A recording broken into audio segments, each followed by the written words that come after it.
RNS, less than a week after the Hillsong board released a statement revealing its co-founder, Brian Houston, had sent inappropriate text messages to a staff member and spent time in a woman's hotel room, the board of the global megachurch has announced the longtime global senior pastor has resigned. In a statement posted on its website Wednesday, March 23, the board said it had accepted Houston's resignation and acknowledged there will be much emotion at this news.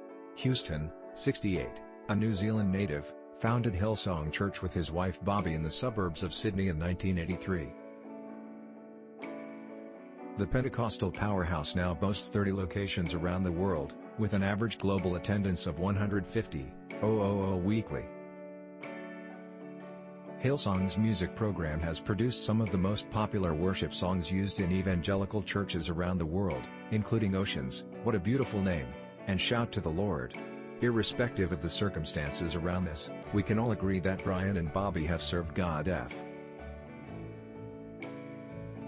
News of the complaints against Houston surfaced late last week in the Australian press, and in a March 18 statement, the Hillsong board acknowledged it had been dealing with 2 complaints made against Pastor Brian over the last 10 years, and said each was investigated by a board member, or a bod.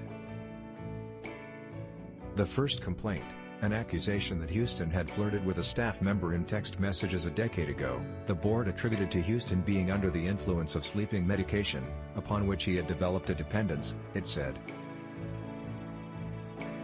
The board's statement said Houston apologized to the staff member, who had resigned because of the flirtation.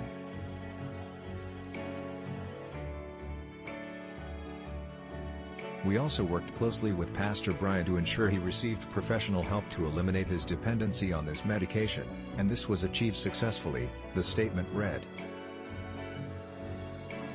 The second incident, reportedly took place during Hillsong's annual conference in Does Bank Arena in Homebush, New South Wales, in 2019.